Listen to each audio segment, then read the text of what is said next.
മൃഗമാണ്. മനുഷ്യനിൽ നിന്ന് വ്യത്യസ്തമാണ് എന്ത് പശു എന്ന് പറയുന്നത്, മൃഗം എന്ന് പറയുന്നത്. മനുഷ്യന്റെ പ്രത്യേകതയല്ല, മനനം ചെയ്യാൻ കഴിവുള്ളവനാണ് മനുഷ്യൻ, ചിന്തിക്കാൻ കഴിവുള്ളവരാണ്. ഇവിടെ സ്കൂളിന്റെ മുന്നിൽ റോഡിൽ വന്ന് നിൽക്കുമ്പോൾ പാഞ്ഞ് ജീവിപ്പാഞ്ഞ് ഇപ്പറോട് വരുമ്പോൾ നമ്മുടെ അടുത്ത് കാണുമോ? ഇല്ല. ഇപ്പറോട് പോട്ടെ 5 സെക്കൻഡ് അല്ലെ 10 സെക്കൻഡോടെ ഓടിപ്പോകും. അതിനുശേഷം വന്നാൽ മതി എന്ന് പറഞ്ഞ് മാറി നിൽക്കാനുള്ള വിവേകം, വിവേചനം, വേർതിരിച്ചറിയാനുള്ള കഴിവ്, വിലച്ചേരിച്ചറിയാനുള്ള കഴിവ് ഉണ്ട്. അതുകൊണ്ടാണ് നമ്മുടെ മനുഷ്യൻ എന്ന് പറയുന്നത്. ഒരു പക്ഷേ ഒരു നായാണെങ്കിൽ ഒരു പൂച്ചയാണെങ്കിൽ ഇതൊന്നും നോക്കാതെ എടുത്താൽ പക്ഷേ അവിടെ അരിഞ്ഞു കിടക്കുന്നതെന്നാണ്. മനസ്സിലായോ? അപ്പൊ ഇവിടെ എന്താണ് മുതൽ പറയുന്നത്? ഞാനൊരു പശുവല്ല, ഞാനൊരു മൃഗമല്ല. പക്ഷെ എന്താ പറയുന്നത്? വേറൊരു രീതിയിൽ പറയുകയാണ്, എനിക്കൊരു പശുവായി ജനിച്ചാൽ മതിയായിരുന്നു. എന്തുകൊണ്ടാ? പശുവാണെങ്കിൽ എന്തു മതി? ഇത്തിരി പുല്ലും വെള്ളവും കിട്ടിയാൽ മതിയല്ലോ. ക്ലാസ്സിൽ ഒന്നും ഇരിക്കട്ടെ, ടീച്ചർമാരെ പേടിക്കണ്ട, കണക്ക് ചെയ്യണ്ട, ഹോംവർക്ക് ഇല്ല, അല്ലേ? ഹൃദയത്തിൽ പുല്ല് തിന്നുക, വെള്ളം കുടിക്കുക, പുല്ല് തിന്നുക, വെള്ളം കുടിക്കുക, പറഞ്ഞ് പിന്നെ ഇത് മാത്രം മതിയായിരുന്നു. നമ്മളിപ്പോ പശുവാണോ?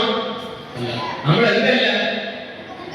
നമ്മൾ മൃഗമല്ല. ചിലപ്പോ വാർത്തയൊക്കെ വായിക്കുമ്പോൾ കേൾക്കുമ്പോൾ മൃഗീയ വാസന, മൃഗീയമായി കൊലപ്പെടുത്തി എന്ന് പറഞ്ഞാൽ ഒരിക്കലും ചിന്തിക്കാൻ പറ്റാത്ത രീതിയിലുള്ള ക്രൂരത കാട്ടി മനുഷ്യന് ഒരിക്കലും ചെയ്യാൻ പറ്റില്ല. അങ്ങനെ ചെയ്യാൻ പറ്റരുത്, അങ്ങനെ ചെയ്യാൻ പാടില്ല. കാരണം നമ്മുടെ മൃഗമല്ല, നമ്മൾ മനുഷ്യനാണ്. മനസ്സിലാകുന്നല്ലോ? അപ്പോ നമ്മൾ എങ്ങനെയാണ് ഇവിടെ 3 വരി കഥയിലൂടെ പറഞ്ഞിരുന്നത്? എനിക്ക് അടുത്ത വരി പറയുന്നതാണ്, എനിക്ക് എന്തില്ല? അവനെ ശ്രദ്ധിച്ചായിരുന്നോ? ഇച്ചിരി കടുപ്പുള്ളൊരു വാക്കായിരുന്നു. ദാർശനിക വ്യഥയില്ലല്ലോ. വ്യഥ എന്നുള്ള വാക്ക് പഠിക്കണം. എന്താ വ്യഥ എന്ന് പറഞ്ഞാൽ? ദുഃഖം. വ്യഥ എന്ന് പറഞ്ഞാൽ ദുഃഖമാണ്. ദാർശനിക വ്യഥ എന്ന് പറഞ്ഞാൽ ഇപ്പൊ ഇവിടെ ഇസ്രായേലിൽ നോമ്പ് പൊട്ടി 10 പേര് മരിച്ചു. എനിക്കല്ല, ആലപ്പുഴയിൽ തിരുവമ്പാടി സ്കൂളിൽ പഠിക്കുന്നത് എനിക്കല്ല, അല്ലേ? അങ്ങനെയാണോ? അല്ല. നമ്മുടെ തൊട്ടടുത്ത വീട്ടിലെ കുട്ടി അവിടെ പോയി പഠിക്കുക, അവിടെ MBBS പഠിക്കുക. ആ വീട്ടിൽ ആ ചമ്മയും അല്ലെ ഈ ബോംബ് വീണു, ഇങ്ങനെ അവര് താമസിക്കുന്ന കുട്ടി താമസിക്കുന്ന കെട്ടിട തകർന്നു, കുഞ്ഞിനൊന്നും അറിയില്ല. ആ വീട്ടിൽ നിലവിധി ചെയ്യുമ്പോ നമുക്ക് തൊട്ടടുത്ത വീട്ടിൽ പഠിക്കാൻ പറ്റുമോ? അതാണ് നമ്മൾ മനസ്സിലായി. അപ്പൊ ദാർശനിക വ്യഥയില്ലല്ലോ. ഇങ്ങനെ ചിന്തിക്കേണ്ട ആവശ്യമില്ല. എനിക്ക് എന്ത് കിട്ടിയാൽ മതി? ഒരു കെട്ട് പുല്ല്, പിന്നെ ഒരു കുടം വെള്ളവും കിട്ടിയാൽ ഞാൻ സംതൃപ്തനാണ്. മനുഷ്യനെന്തും പോരാ, അതുപോലെ നമുക്ക് എന്ത് വേണം? നേരത്തെ ചന്ദ്രാസാണ് നേരത്തെ സൂചിപ്പിച്ചു. എന്താ പറഞ്ഞത്? വായിക്കണം. കുട്ടി മാഷ് പറഞ്ഞതുപോലെ വായിക്കണം. വായന എന്ന് പറയുന്നത് നമ്മുടെ മനസ്സിന്റെ ഒരു അന്നമാണ്. അന്നം എന്ന് പറഞ്ഞാൽ എന്താ? അന്നം ഫുഡാണ്, ഭക്ഷണമാണ്. നമ്മുടെ ശരീരത്തിൽ നമ്മൾ കൊടുക്കുന്നത് പോലെ നമ്മുടെ മനസ്സിന്റെ അന്നം കൂടിയാണ്, ഭക്ഷണമാണ് വായന. അപ്പൊ അതിനെ എന്ത് ചെയ്യണം? എപ്പോഴും സദാ നമ്മളിങ്ങനെ കൊടുത്ത് അതിനെ ശക്തിപ്പെടുത്തിക്കൊണ്ടിരിക്കണം. വായന പുതിയ വാതായനങ്ങൾ തുറന്നു. വാതായനം നമ്മൾ പുതിയ വാക്കുകൾ കാണുമ്പോൾ ഇതെന്താ വാക്ക് എന്ന് അറിയുമ്പോഴാണ് നമ്മുടെ ഭാഷയിൽ പ്രാവീണ്യമുള്ളവരായി, വിദഗ്ധരായി മാറുക. എപ്പോഴും നമ്മൾ സ്ഥിരമായി ഉപയോഗിക്കുന്ന വാക്ക് തന്നെ നമുക്ക് കൊണ്ടുവരാൻ നമ്മുടെ ജീവിതം ഉണ്ടാവില്ല. നമുക്ക് പുതിയതായിട്ട് ഉപയോഗിക്കാനൊന്നും ഉണ്ടാവില്ല. അതുകൊണ്ടാണ് നിങ്ങൾ ഇംഗ്ലീഷ് പഠിക്കുമ്പോൾ ഓരോ ദിവസം പഠിക്കുമ്പോൾ ഇംഗ്ലീഷിൽ പുതിയ വാക്കുകളായിരിക്കും, അല്ലെ? ഇന്നലെ പഠിച്ച വാക്കല്ല, നാളെ പഠിക്കുന്ന വേറെ. കാരണം എന്താ? പുതിയ വാക്കുകൾ പഠിക്കുമ്പോൾ പദസമ്പത്തുണ്ടായി കൂടുതൽ സമ്പന്നരായി നിങ്ങൾ മാറും. എങ്ങനെ? ഭാഷയിൽ സമ്പന്നരായിട്ട് നിങ്ങൾ മാറുമ്പോൾ ഞാൻ പറഞ്ഞ വാക്കേതായിരുന്നു? വാതായനം എന്ന് പറഞ്ഞ വാതിൽ. എന്നൊക്കെ തന്നെ ഉത്തരവുള്ളൂ. എന്നാലും പുതിയ വാക്കുകൾ നമ്മൾ അറിഞ്ഞിരിക്കണം. മനസ്സിലായല്ലോ? അപ്പൊ ഇവിടെ പറഞ്ഞ ഈ കഥ കൊണ്ട് ഉദ്ദേശിച്ചാൽ ശരിക്കും ഈ കഥ കൊണ്ട് ഉദ്ദേശിച്ചാൽ എന്താ? മനുഷ്യനാകുക.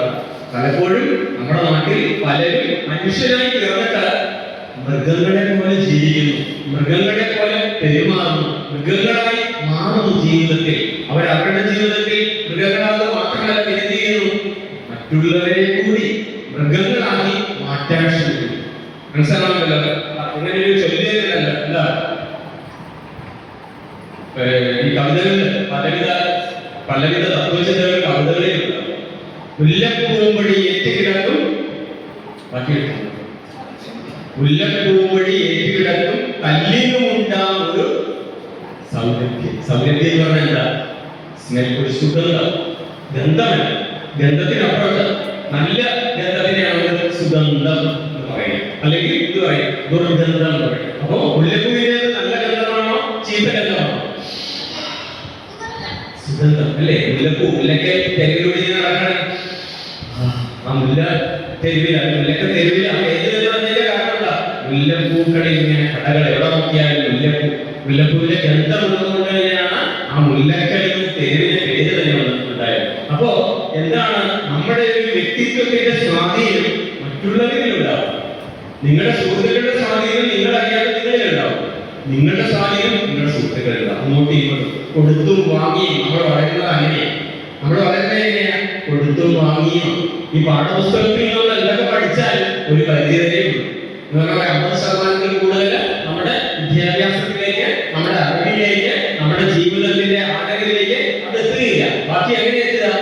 നമ്മൾ മറ്റുള്ളവരുമായുള്ള സൗഹൃദത്തിലൂടെ, സമ്പർക്കത്തിലൂടെ, അവരുമായിട്ടുള്ള സംസാരത്തിലൂടെ, അല്ലെ, മറ്റു വാർത്തകൾ കേൾക്കുന്നതിലൂടെ, പുസ്തകങ്ങൾ വായിക്കുന്നതിലൂടെ, നമ്മുടെ സുഹൃത്തുക്കളിലൂടെ, ഇങ്ങനെ കാലക്രമേണ ജീവിതം നമുക്ക് നൽകുന്ന പാഠങ്ങളിലൂടെ അങ്ങനെയൊക്കെയാണ് ഒരു മനുഷ്യൻ യഥാർത്ഥമായി അവന്റെ എവിടേക്ക് എത്തുക?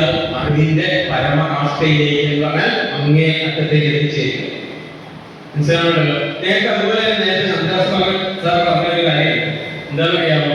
അമ്മയെ കുറിച്ച് എന്തായാലും പറഞ്ഞ ഞാൻ ശരിക്കും ശ്രദ്ധിച്ചില്ല. അമ്മയെ കുറിച്ച് എന്തോന്നായി പറയാം.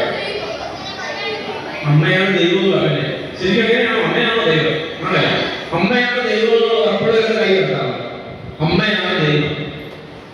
എല്ലാവരും കേൾക്കും. പിന്നെ ഞാനായിട്ടില്ല, ഞാൻ കേൾക്കാതെ എല്ലാവരും കേൾക്കാൻ ഞാൻ കേൾക്കും. ശരി, ആദ്യം ഒരാൾ കേൾക്കി, പിന്നെ രണ്ടാമത് കുറച്ചു പേര് കേൾക്കി. എപ്പോഴും അവരെല്ലാവരും ശരിയായിരിക്കണം ഞാൻ കേൾക്കും. അങ്ങനെ നമുക്ക് ഒരു ചിന്ത, നമുക്കൊരു തീരുമാനം ഉണ്ടാകണം കേട്ടോ. അമ്മയെ പറയുന്നത് കൺകണ്ട ദൈവം എന്നാണ് പറയുന്നത്. കാരണം നമ്മുടെ മുന്നിലുള്ള, നമുക്കിപ്പോ അമ്പലത്തിൽ പഴവീട്ട് അമ്മയെ കാണാൻ പോയില്ലെങ്കിലും നമുക്ക് വീട്ടിലിരുന്ന സ്വന്തം അമ്മയെ കണ്ടാൽ മതി. ഏത് ജാതിയോ ഏത് മതമോ ആയിക്കട്ടെ, ദൈവം എന്ന് പറഞ്ഞാൽ ഇന്ന മതത്തിലേന്നില്ല, എല്ലാ മതത്തിലും ഉണ്ട്. അപ്പൊ അതുകൊണ്ട് അമ്മ എന്ന് പറയുമ്പോഴത്തേക്ക് അമ്മയാണ് ഒന്നാമത്തെ പടവ് ഈശ്വരനിലേക്ക്, അതായത് ദൈവത്തിലേക്ക് എത്താനുള്ള ഒന്നാമത്തെ പടവ് എന്ന് പറഞ്ഞാൽ ആരാണ്? അയ്യോ, അച്ഛനല്ലേ? അമ്മയാണോ? ഉറപ്പാണോ? തീരുമാനിച്ചോ? ഉറപ്പിച്ചോ? എന്നാ ശരി. അല്ലെങ്കിൽ കുറച്ചിലേക്ക് മാറരുത്, മാറ്റരുത്. അപ്പൊ നമ്മൾ പറയാനുണ്ട്, നേരത്തെ പറഞ്ഞ ആവർത്തിക്കുകയാണ്. മാതാ പിത ഗുരു ദൈവം അല്ലെ? മാതാപിത, പിതാമാതാവ് പറഞ്ഞില്ലല്ലോ. പിതാമാത എന്ന് പറയില്ല, മാതാപിത എന്ന് പറയാം. മാതാ വീട്ടിൽ പോയി ജോലി ചെയ്തല്ലേ, കൂടുതൽ ജോലി ചെയ്ത് കഷ്ടപ്പെട്ട് കൂടുതൽ പൈസ ഒക്കെ വരുന്ന അച്ഛനാണെങ്കിൽ അച്ഛനെ മൂലം കിട്ടി മാതാ, അമ്മയുടെ പേര് അറിയില്ല. എന്താ പറയുന്നത്? ശരിയാണ്, അതൊരു അന്യായമല്ലേ? എന്താ പറയാ?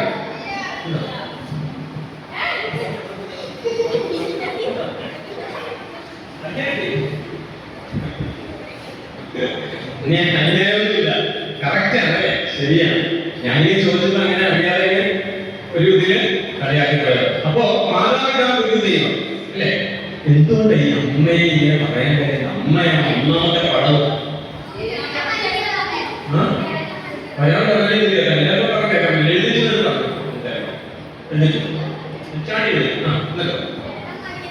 ജനങ്ങളെ മെടുക്ക എന്തോ വേണ്ട.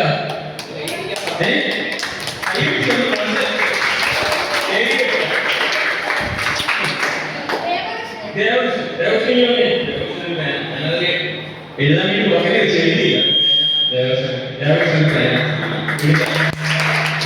അപ്പോ നിനക്ക് നമ്മുടെ ജീവിതത്തിലുള്ള സമ്മാനങ്ങൾ നമ്മൾ പറയേണ്ട കാര്യം പറയേണ്ട സമയത്ത് പറയേണ്ടതുപോലെ പറഞ്ഞില്ലെങ്കിൽ നമുക്ക് വിദ്യാർത്ഥികളുടെ നമുക്ക് ഇത്രയും പേരുണ്ടായി. ദേവദർശനം മാത്രമേ തോന്നുന്നു പറയാൻ, നിങ്ങളുടെ എല്ലാം മനസ്സിലുണ്ടായിരുന്നു അതെനിക്ക്. പക്ഷേ ദേവദർശനം മാത്രമേ എഴുതിയിട്ടു. അപ്പൊ നമ്മുടെ അവസരത്തെ നമ്മൾ കളയാൻ പാടില്ല. അപ്പൊ പറഞ്ഞു വന്നത് മാതാ, എന്തുകൊണ്ട് ഈ മാതാ, എന്തുകൊണ്ട് അങ്ങനെയൊക്കെ പ്രാധാന്യം? നമുക്ക് ജന്മം നൽകിയിട്ട് അതിനുവേണ്ടി കഷ്ടപ്പെട്ടത് അച്ഛനും കൂടെ ആയിരുന്നു.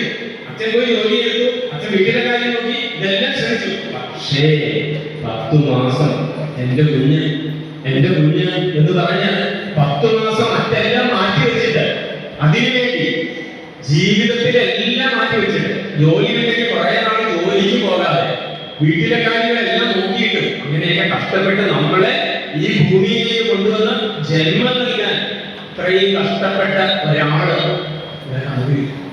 അച്ഛൻ രണ്ടാം സ്ഥാനത്ത് വരും. നമ്മളെ ചുമന്ന് നടന്നത് അമ്മയാണ്. നമ്മളൊരു ബുക്ക് പിടിച്ചത് അമ്മയുടെ കൂടെയാണ് നമ്മൾ പോകുന്നത്. നമ്മ ഈ ബുക്ക് പിടിച്ചോട്ടോ അമ്മയുടെ കയ്യിൽ കൊടുക്കും. നമ്മള് ഇത്രയും 2.5 കിലോ മിനിമം 3-3.5 കിലോ ഭാരം